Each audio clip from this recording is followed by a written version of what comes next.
وسلم دائما أبدا أبدا على حبيبك خير الخلق كلهم على حبيبك خير الخلق كلهم مولاي صل وسلم دائما أبدا أبدا على حبيبك خير الخلق كلهم على حبيبك خير الخلق كلهم هو الحبيب الذي ترجى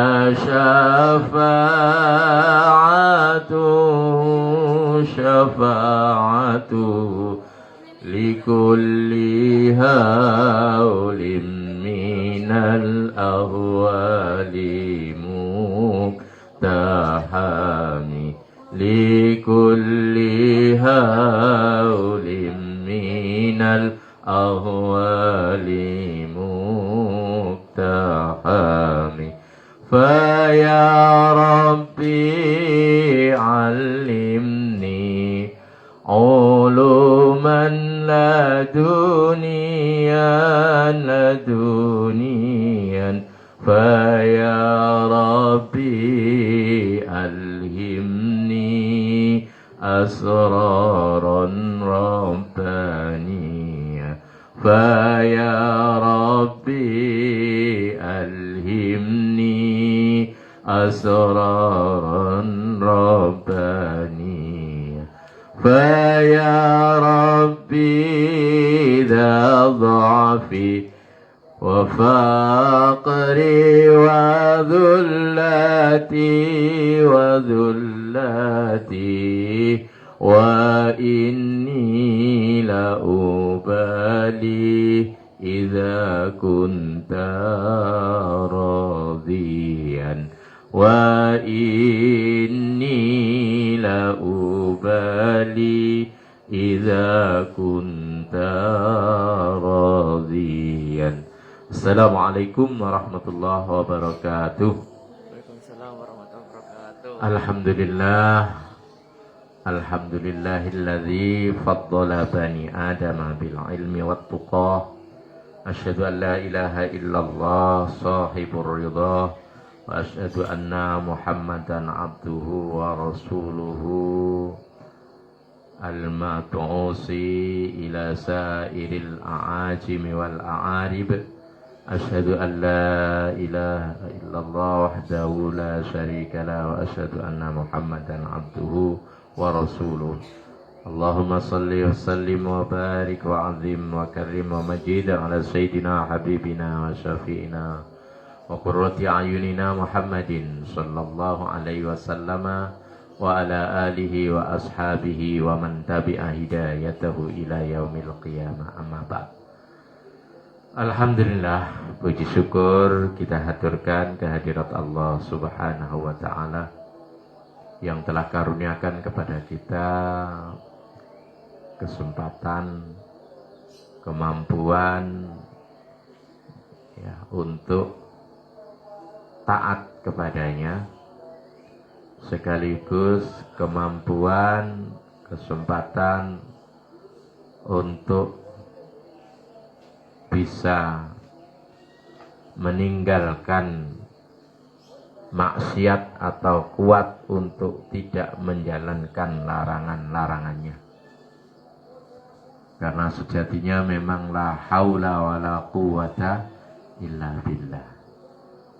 Tidak ada daya dan tidak ada kekuatan kecuali atas apa yang telah diberikan oleh Allah Subhanahu wa ta'ala. Anak-anakku yang saya cintai, alhamdulillah kita pada hari atau pada pertemuan yang kesekian kalinya ini masih membicarakan atau membahas tentang taubatnya para nabi. Pada bagian hari ini, pagi ini kita membicarakan tentang taubatnya Nabi Daud. Taubatnya siapa anak? Nabi Daud. Setelah kemarin kita mempelajari tentang taubatnya Nabi Musa. Sebelum itu kita mempelajari taubatnya siapa? Nabi Nuh. Sebelum itu lagi kita mempelajari taubatnya Nabi Adam. Sebelum itu lagi kita mempelajari tentang taubatnya malaikat. Nah, kita sekarang sudah sampai kepada taubatnya Nabi. Dalam kurung kita membicarakan tentang taubatnya Nabi Daud. Nah, sebelum kita masuk pada pembicaraan itu akan lebih baik manakala kita mencoba untuk mereview, membuka kembali, menghadirkan kembali ingatan-ingatan kita tentang profil daripada Nabi Daud itu sendiri. Anak-anak, kalau dalam literasi Islam, dalam literatur Islam, Daud itu termasuk nabi yang sebetulnya rodok akhir, ya, rodok akhir.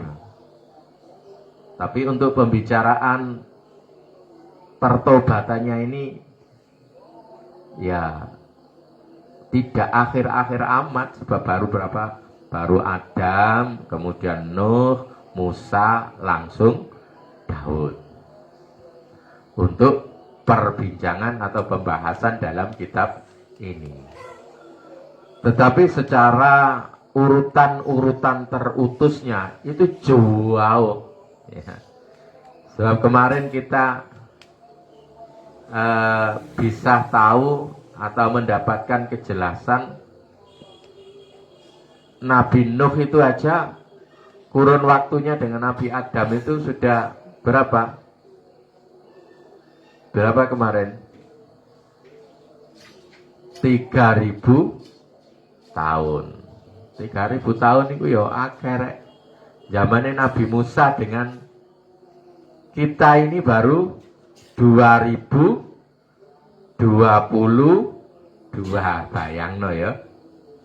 Nah, itu zamane Nabi Adam nang Nuh saja itu kemarin dikatakan berapa? 3.000 tahun ya. Nah, kita Nabi Isa Al-Masih dengan kita ini sekarang tahun 2022. Loh, 2000 ya. Lambo iki kalau Daud nang Adam itu piro? Ya. Urut-urutannya kan Nabi Adam, Nabi Idris, Nabi Nuh, terus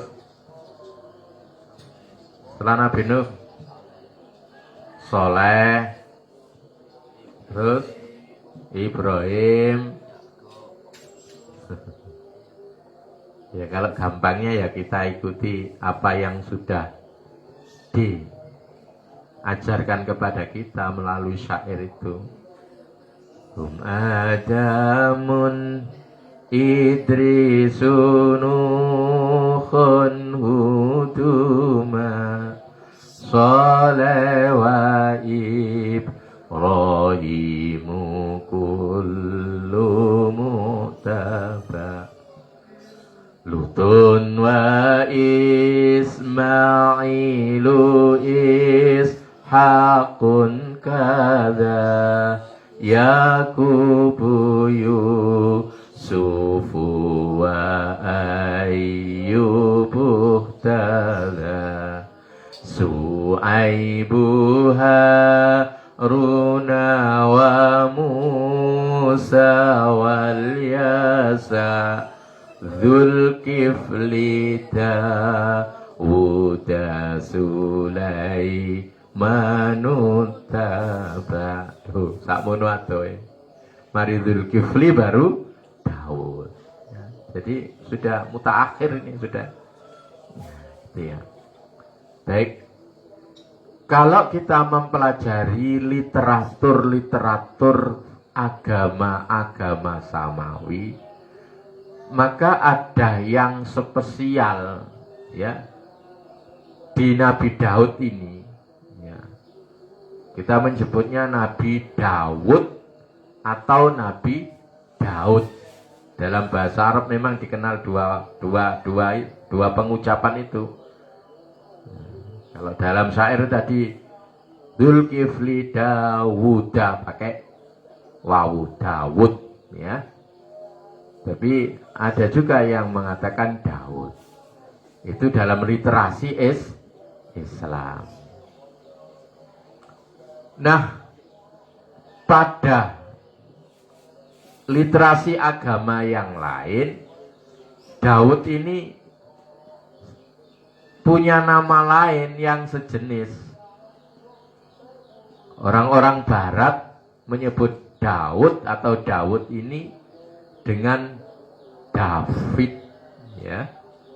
Dengan siapa? David.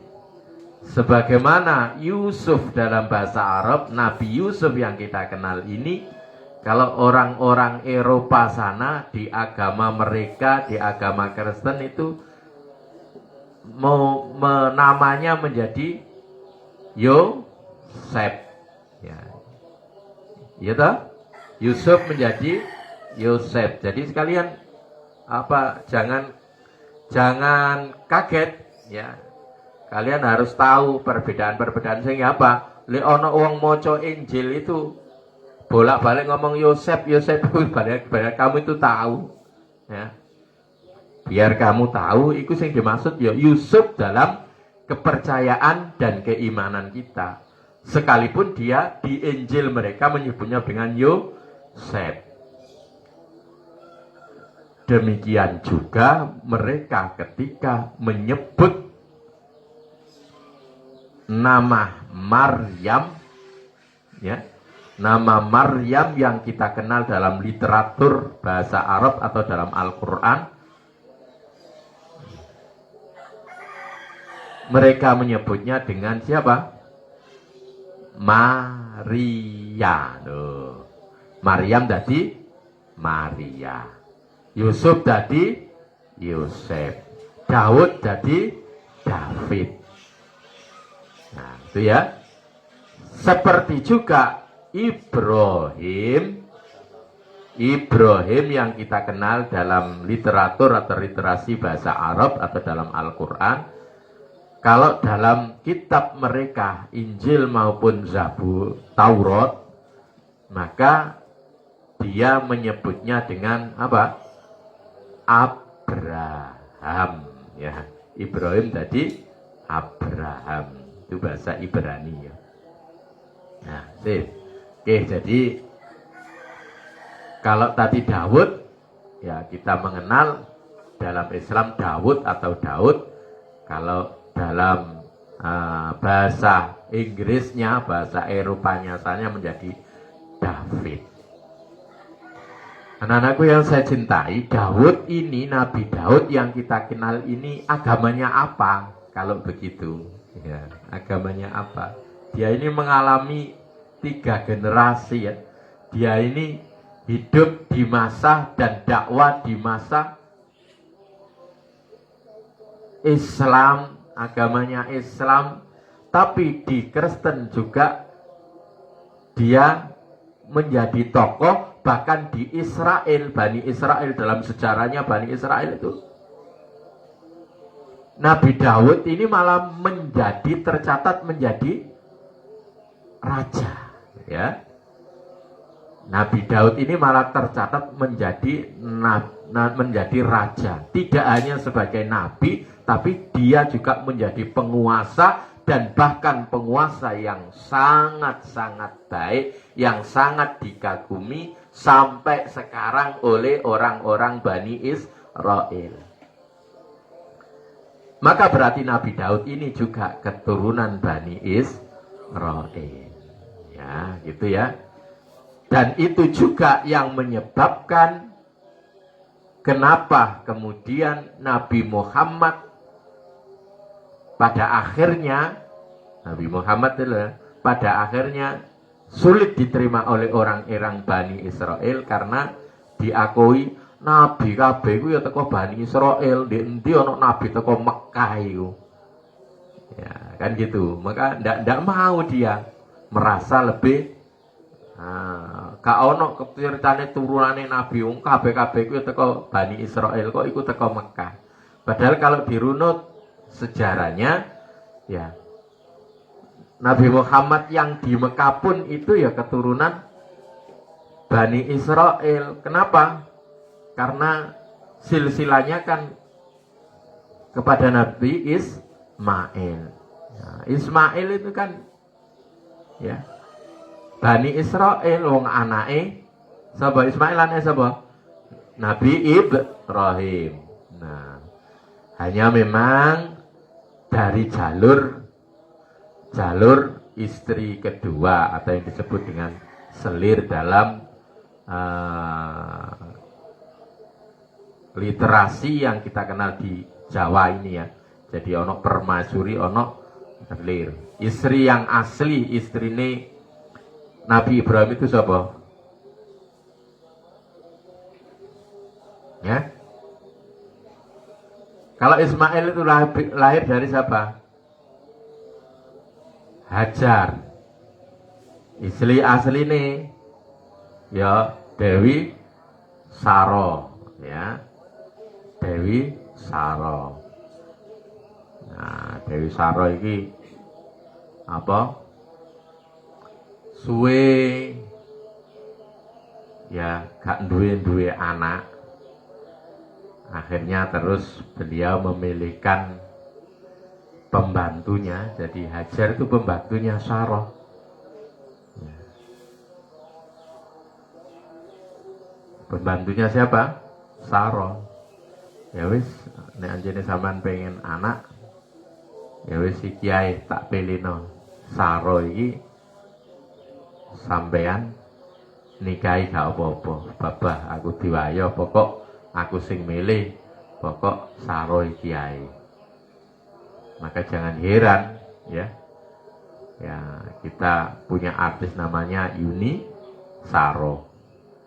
Yuni Sara itu orang apa?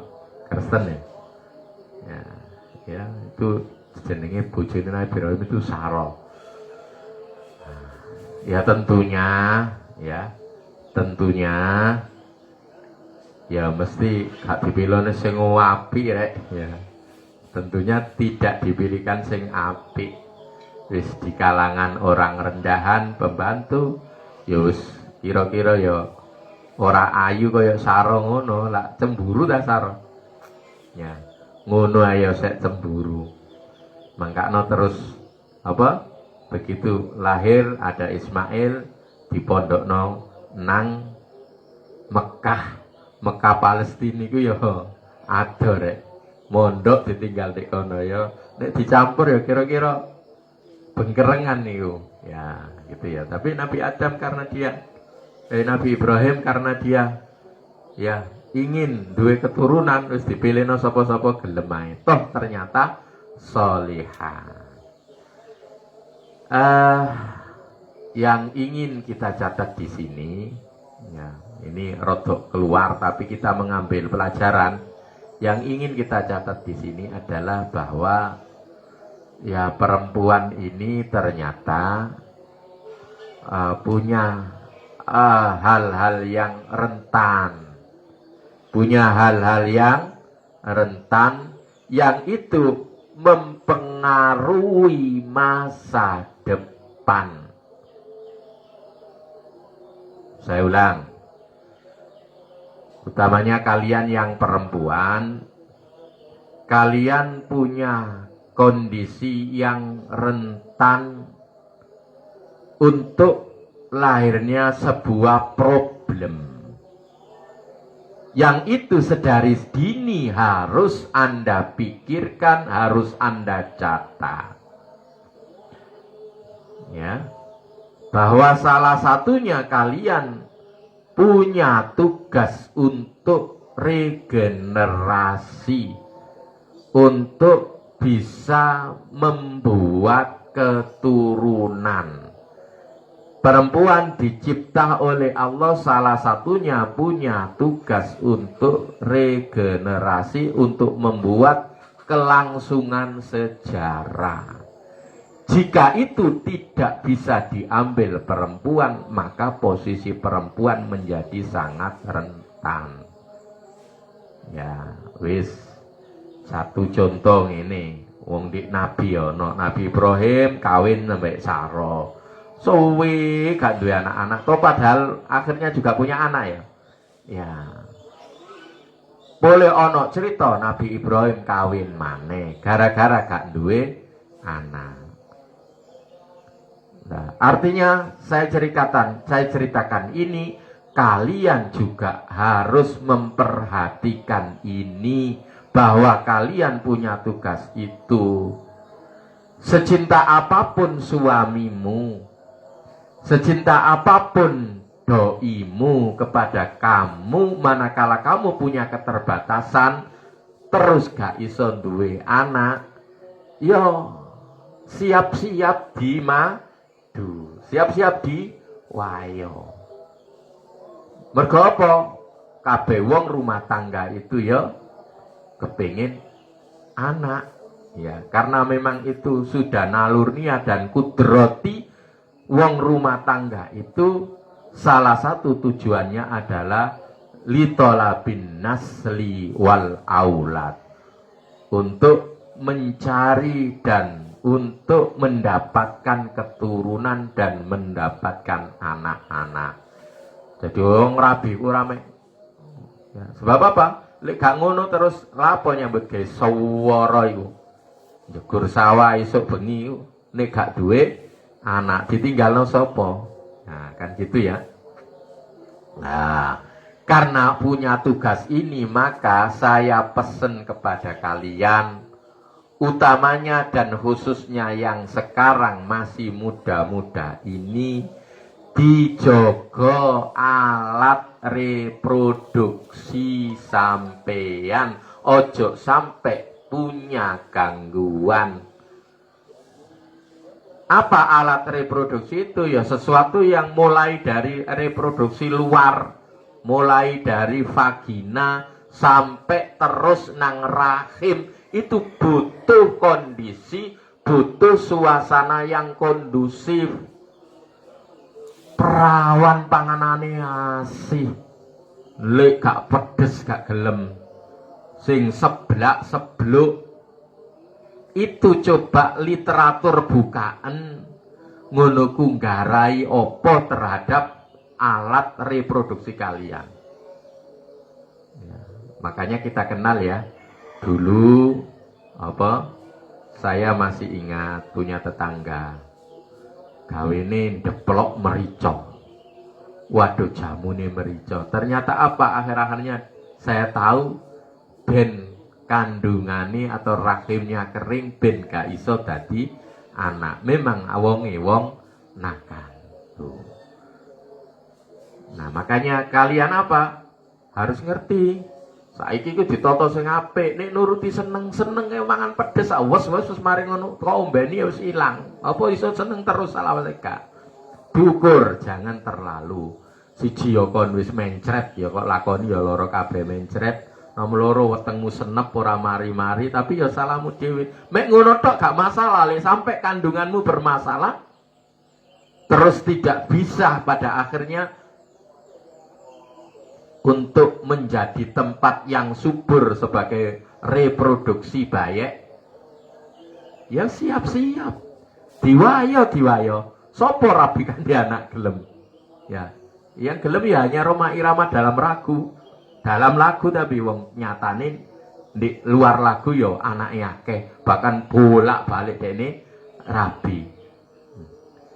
Ya, itu pun ya wis mengeluh. 10 tahun sudah kita berumah tangga, tapi belum juga mendapatkan putra. Jangan bersedih, dan seterusnya. Jangan bersedih, tapi ku goro pasti sedih. Ya, secara pribadi saya punya pengalaman. Pengalamannya bagaimana? Saya nikah sampai 1 tahun belum punya anak. Jadi wis nikah itu setahun lebih. Kak ono saya karil kak muncul. Untuk ukuran rumah tangga saya durung apa-apa. Setahun itu ya suruh masak. Aku sendiri gak gopo, ya, gak gopo. Tapi ketika melihat rekam jejak morotua ibune bojo mbakne Karil ini 8 tahun baru punya anak. Terus waktu itu sing wis nikah dhisik, ya, misanane atau sepupunya iku yo sampai bertahun-tahun gak duwe anak sean. Ya. Akhirnya apa? Rodok panik. Ya. Ya. Jadi Ibu Karil ku sempat nangis, yo apa wae kok durung anak. Ya, kalian belum bayang, no, tapi kalau wis keluarga. Nah, wis keluarga giliran 1 tahun durung anak, no bingung wisan. Dia kepetuk gak ono hasilnya, busung ya. Nangis. Nah, setelah itu aku yo duwe kuwatir, iya. Yo boleh sampai gak di anak wong turunane angel-angel punya anak. Ya, ya. Morotua itu 8 tahun ceritane, tapi ya punya anak 3. Nah, misanan-misananku sing ya sampai saya haji tak dolekno sing kurma apa pokoke sing sak ngomongi wong lah didelekno sumur ndek sumure anu jarene digawe wasilah ge cek iso duwe anak ndek Cikrona ya tak jupukno banyu sumur Cikrona. Kurma muda kembange kurma ya tak tukokno. Ya, akhirnya saiki ya duwe anak tapi ya mek siji. Ya. Terus sing mbake ya duwe anak sampai saiki ya mek siji. Selamat duwe. Nah, balik nang aku mang, ya, nang saya. Begitu sudah berjalan sekian ndak punya wong wedok nangis, akhirnya saya sampaikan begini. Udah saya masih ingat Ramadan, awal Ramadan. Wis pengen di anak temen-tang. Lek aku sih gak masalah. Ya kenapa? Ya wong yo sek nomae kan gitu ya.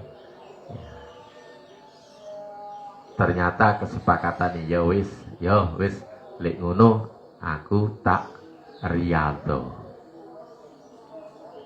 Jadi ceritane Karil iki lek gak pinter ya repot iki. Kenapa? Loh, hadirnya Karil ini melalui proses riyadho. Apa riyadhonya? Wis sampean di omah tunggu omah. Aku tak riyadhah, aku tak berdoa, aku tak wiritan, aku tak gampange taqarruban ilallah. Langsung aku selama poso iku mondok ya. Ya ndonga ndek pondok jenenge. Nek ndek omah kan ya sik mikir ono arek ngaji ya mikir wis mondok wis wiritan saya ben tiap jam 2:30 iku ya nang Ketapang. Iki cerita ya rek. Nang Ketapang. Ketapang itu siapa? Di makbaroe guruku yaiku Yai Imam Asfali lan gurune Yai Imam Asfali yaiku Yai Said Ketapang. Pondok Ketapang yang besar itu, yang semua pondok-pondok Malang itu katakanlah 90% pokoknya PPAI PPTK Madhyapura iki ana mulai kene ana Madhyapura iku ya Ketapang. Alumni kono, alumni Yai Said. Kemudian ngetan rono maneh ya, ndek golongane Cangsongo ana sak pengetan ndek gone anu bareng iki, gone Sindi bareng iki ana pondok-pondok iku wis alumni Ketapang kabeh. Saya ingin katakan ketapang ini di Malang itu betul-betul ngerajai, punya Yoni. Kiai ini memang, ya katakanlah, kiai yang sangat alim. Sehingga apa? Melahirkan murid-muridnya menjadi kiai semua. Di Karangploso ono Yai Tar, di Nurul Ulum Kajuk iku ono Gus Suyuti Dahlan, alumni Ketapang. Ya, di Yai Tar iku Ketapang, Yai Mansur ya Ketapang. Wis mulek sampai Malang ini wis saya berani katakan ya 90% alumni Ketapang. Nah, dari pondok ke Ketapang itu jaraknya kira-kira 3 kilo saya. Tiap malam adem-adem rono.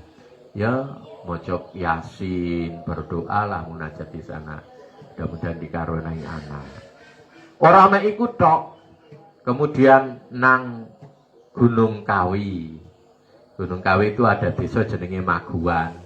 Iku yang gene wong riyadho ngono rek. Ya. Saya sempat beberapa malam di situ, riyadho di situ. Maka kemudian pulang terus kemudian hasil Karil mulai hamil Karil ini. Jadi riyadho di situ iku sejarah ngono. Saya tidak tahu makbulnya doa itu apa di Ketapang, apa yang di Gunung Kawi atau yang di mana. Karena banyak semuanya ikhtiar itu saya lakukan, termasuk terus pijet nang ya ndiku ya selorok ya. Wonge wis tuwa umure atus, wis menginjak 100 lah umure, tua banget, gundul sampai rambutnya gak ono, tapi tua. Saya mendapatkan rekom pijet itu dari apa? Yaituh ya. Dari Yaituh itu pondok Munawariyah ya, ribuan santrinya pondok anak-anak itu. Ya, kemudian saya juga merekom beberapa orang hasil KB, termasuk apa yang saya rekom dan saya antar ke situ, saya antar itu istrinya rektor Unira yang barusan saja meninggal, Pak Hasan Abadi. Ya. Kemudian apa? Gus saya, putrane kiai saya yang di Tarbiyatul Thalabah Lamongan sana juga saya bawa ke situ. Yo hasil sampai saiki mek di anak siji sean. Ora ate pijet rono maneh wonge wis gak ono pisan. Ya, saya beberapa kali. Nah, itu saya cerita begitu. Iki mang runtute nanti ya. Runtute saya ingin mengingatkan kepada kalian yang perempuan-perempuan punya rentanitas, punya kondisi rentan ya untuk bermasalah manakala Anda tidak bisa menjaga diri. Seneng mbek pasangan, seneng mbek bojo, tapi sampai reproduksimu terganggu, gak bisa punya anak, pasti buyar. Gelem ya diwayo, gak gelem dipegat kon. Mergo wong lanang mesti pengen anak. Maka saya ingatkan dijaga. Kenapa? Karena trennya arek saiki gak patek pikir panjang. Wis pokok seneng tok, wis gak karo-karon puanganane sing gak jelas-jelas kabeh, sing pedes-pedes kabeh, lek sampai kering temen kandungane dadi apa? Satu. Dari sisi makanan, dari sisi apa? Siklus menstruasi itu perhatikan mulai sekarang. Lek sampean wis wayahe gak khet. Ojo menengai, penak aku tambah gak diutang poso lo, ojo anggar penak. Ya. Nek iso perhatikan semakin normal siklus head Anda, maka itu menunjukkan kondisi rahim sampeyan bagus. Lek sampai headmu gak normal, pirang wulan gak head, kadung head gak mari-mari. Umumnya head sak minggu iso dadi sampai saulan. Nah, itu nunjukno rahimmu tidak normal. Kenapa? Karena head itu bermula dan berangkat dari kerjanya rahim. Jadi dinding rahim nempel-nempel apa jenenge darah terus logur dari darah kotor dikeluarkan. Terus siklus itu bagus, berarti kan rahimnya bagus. Lek wis headnya ndak normal, itu wis nunjukno rahimnya itu dalam tanda kutip, dalam tanda tanya, maka harus dikonsulkan ke dokter. Mergo arek cilik gak dikandani ngene iki yo gak ngerti. Kok ngawur semangane, ngawur head-e gak gak karuan siklusnya, gak ngerti ae. Resikone engko lek sampai ono masalah yo dadi masalah. Ya, saya punya teman juga yang ya gak 1-2 orang lah. Jadi kalian misalnya kan kok tak ceritani iso ero ngono Dek. Tonggoku dhewe Dek. Pak Faisal kono ono ngarepe SD itu demenge Bu Atim. Gak duwe anak sampai saiki ya gak duwe anak. Ya. Ya, kenapa? Ternyata headnya juga ndak normal. Itu sampai berbulan-bulan gak head. Nah, itu ya. Tadi kita bicara ini karena kita mengikuti sejarahnya Nabi Ibrahim kawin yang kedua dapat Hajar akibat rekomendasi dari Saro. Kenapa Saro kok boleh Ibrahim kawin lagi bahkan dekne mileno Hajar? Karena dia merasa tidak bisa memberikan keturunan kepada Nabi Ibrahim. Nah, akhirnya apa? Dengan Ibrahim kawin lagi itu akhirnya sampai sejarahnya ono nabi sampai berujung pada nabi yang terakhir, yakni baginda Nabi besar Muhammad sallallahu alaihi wasallam. Karena sejarah itu berlangsungnya, sejarah itu berlakunya ya dari regenerasi ngene iki. Lah sik mandek gak di keturunan ya. Ya wis mandek sejarahnya. Ya.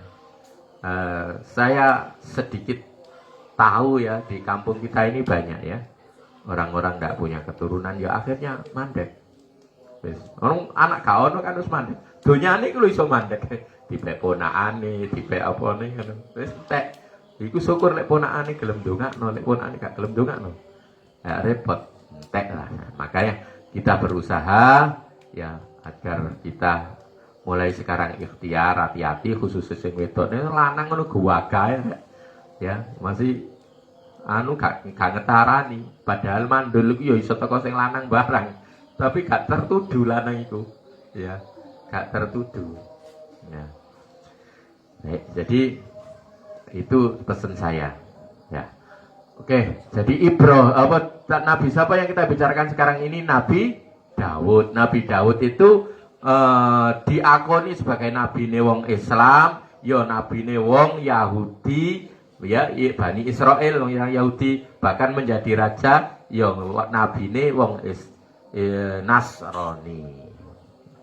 Nah, kemudian Nabi Daud ini, anak-anak, Nabi Daud ini dia punya mukjizat, ya, punya mukjizat. Salah satu mukjizatnya Nabi Daud itu kalau menurut versinya Islam itu dia sangat ahli strategi perang. Nah, mukjizatnya Nabi Daud itu punya strategi perang yang handal, hebat. Bahkan kehebatan tentang perangnya itu terbukti dia bisa mengalahkan Jalut. Ya. Jadi dulu pada waktu zamannya Nabi Daud itu ono 2 raja besar, yakni Tolut ambek Jalut.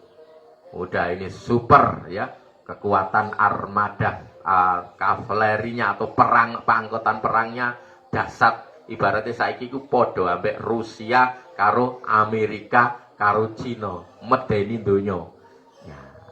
Terjadi peperangan dan akhirnya yang bisa mengalahkan ya Jalut itu adalah Daud ya. Ya Daud mbolo nang Tolut. Jadi sebagai pasukan panglimanya Tolut, Raja Tolut itu adalah Daud, dan Daud berhasil untuk menumbangkan, mengalahkan Jalut. Ya, karena dia strategi perang, dia kuat, dan kekuatannya itu dibuktikan dalam mukjizat menurut versinya Islam. Dia bisa dengan tangan kosongnya untuk mengolah logam sekuat apapun. Lek besi biasa gampang ya. Dadi kolbu serai iso sendok dikenek-kenek nang ngene lemes tadi ditekuk-tekuk. Ha ngono ya. Jalut ora terima sendok besi ini. Baja yang paling kuat pire sepeda, pire truk sing gawe gede-gede iku bane tank kira-kira kuat apa ora? Bajae lak akeh bane tank. Iku cukup dicekel tok dimlek-mlek kaya sampean apa jladreni tepung ngono. Langsung dibentuk sampai iso gawe pakaian teko besi. Bek dimplek-mplek tok ngene, plek. Dadi baju besi.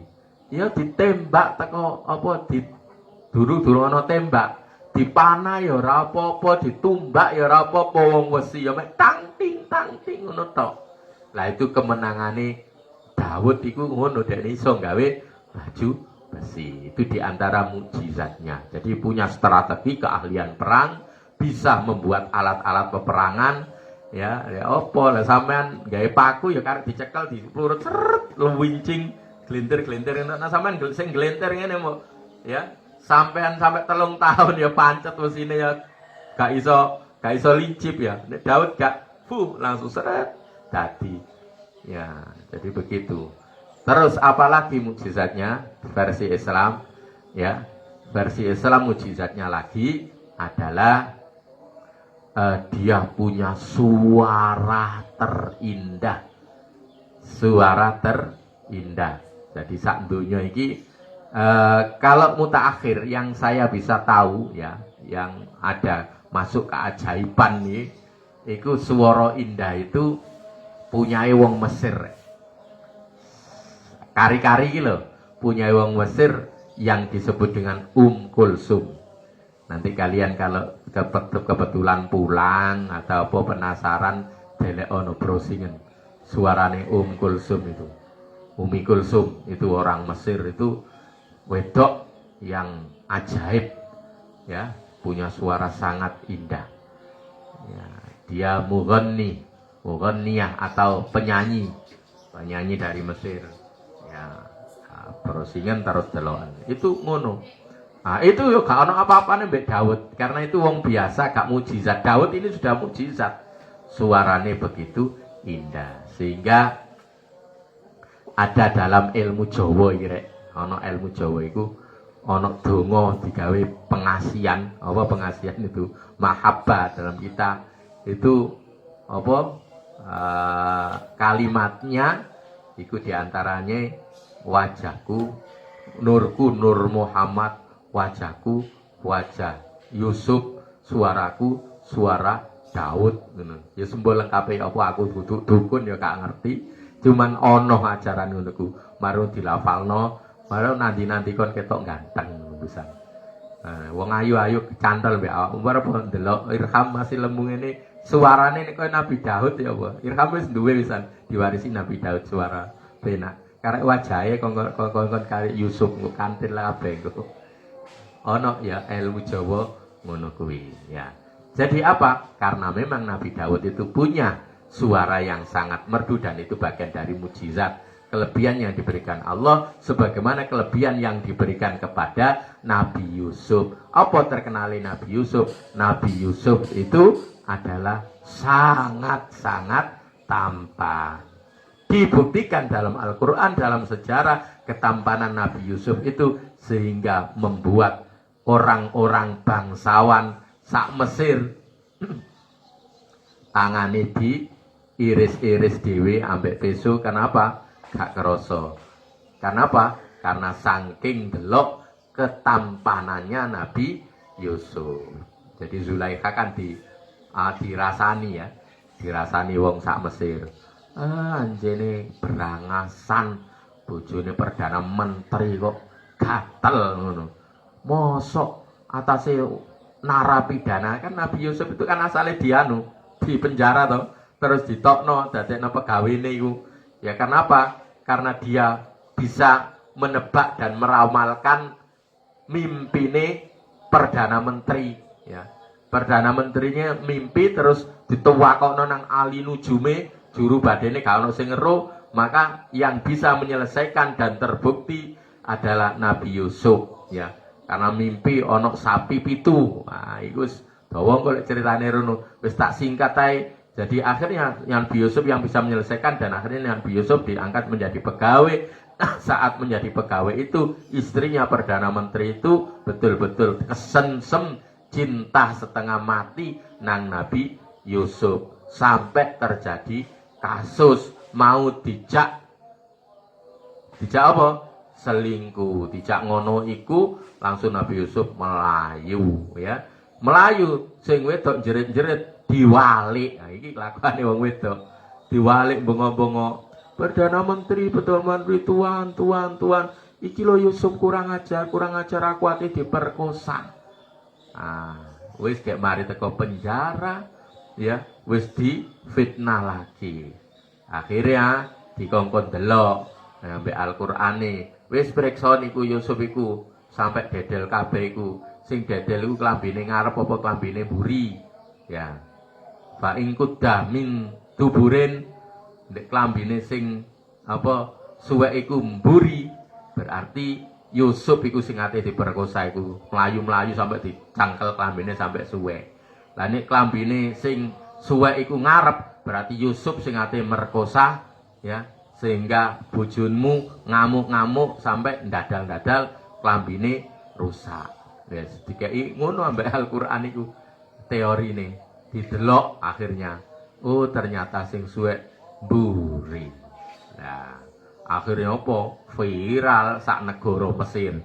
Oh ancene gatelen iku bojone Perdana Menteri itu. Meneng ae sing anu. Sing bojone Perdana Menteri meneng tok. Dilokno rono ngenem wis. Wong kon ancene gak ero sekan. Gak ero wis jajalen. Mari ngono dekne duwe rekodaya diundang. Wong sak Mesir iku sing wedok-wedok sing cara kasare nyocot-nyocot sing vokal-vokal iku ya diundang kabeh. Mari diundang dijamu ya. Terakhir mari mangan ini dikei apa tombo amis. Dikei apel. Mau pelicik lagi-lagine gawe gedene terus disediani lading anyar. Wah sek gres landep ladinge. Diseleh ndek meja wis kabeh siap. Monggo sekarang atau Mbak Amis sih. Begitu sudah siap mau nyekel apel dewe-dewe, Yusuf dikongkon metu. Ayo Sup. Cuk metu Metu ngono. Diceluk. Ya. Metu gek mlaku tok jebleng. Melongok mahadza basyara. Ya, waduh. Iki duduk menungso iki. Malaikat iki kok ana menungso koyo ngene. Gede dukur, ireng rambute, aduh. Akhirnya apa? Melongok mbek ngilere netes iki. Netese duduk bayangno apel sing dicekel iki, tapi bayangno Yusuf sing mlaku. Tuangane diwiris-iris ngene. Ora ngiris apel, ngiris tangan. Nah, itulah. Maka sejak itu terus dijawab ambek kon nyocot ojo maneh aku kumpul kon gek ero tok ndelok ngene aku kok ro suarane weruh dilayani Tuan Putri monggo ya apa terusan kon gek weruh tok Yusuf ngomong apa kon gak ro suarane gak ro apane ro mlaku tok wis tanganmu kok iris-iris lek ngene iki sing gatel apa aku apa kon kan gitu diwelehno ya dibalikno kaya ngono iku mang ambek sapa Zulaikha bojone Perdana Menteri. Nah, memang ceritane nanti kok iso rone kok. Ya.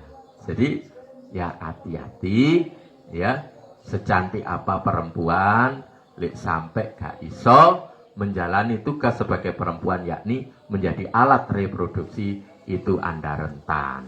Maka jagalah alat reproduksi kalian, ngumsumsi opo-opo ya sing sak wajare. Ya mie pedes ya ojo nemen-nemen, seblak ya ojo nemen-nemen.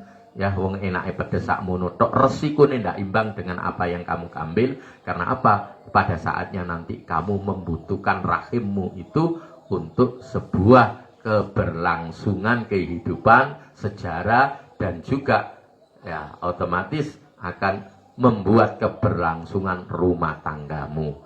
Kalau tidak, maka pasti resikonya kamu sendiri yang nanggung, ya. Keserombroanmu, sembronomu menjaga alat reproduksi itu, maka kamu yang akan menanggung. Termasuk juga apa? Hati-hati durung kawin, ojo sampai ya rahim itu digunakno. Golek ana apa-apa akhirnya kok plenet-plenet, kok jamon-jamoni, ya iku akhirnya kok rusake rahim ya di situ. Mudah-mudahan ini tadi cerita tentang Nabi Daud dan menjurus nang Nabi Ibrahim kawin maneh iku mang ya sebagai pelajaran yang bisa kita ambil. Tentunya kita lanjutkan pada part berikutnya atau pada kesempatan berikutnya. Belum kita selesaikan, kita baru profiling atau mempelajari tentang profilnya Nabi Daud, itu pun baru versi Islam, belum versi agama yang lain. Besok kita lanjutkan, karena saya sempat baca di versi yang lain itu Daud itu dikatakan sekalipun dipercaya sebagai orang yang sangat berhasil dan raja yang sangat berhasil, pemimpin yang sangat berhasil, di situ Daud punya kesalahan. Salah satu kesalahannya Daud nyenengi bojone. Tapi ini duduk versi Islam loh ya. Ini sekarang bocoran untuk melanjutkan. Nyenengi bojone perdana menterinya, sampai perdana menterinya direkodaya ya apa carane bisa arek iki rondo dan saat rondo dirabi. Itu versinya wong Bani Israel. Wallahu a'lam bishawab. Rabbi fa'na bi barakatihim wahdinal husna bi hurmatihim wa amitna fi tariqatihim wa mu'afatim minal fitani. Assalamualaikum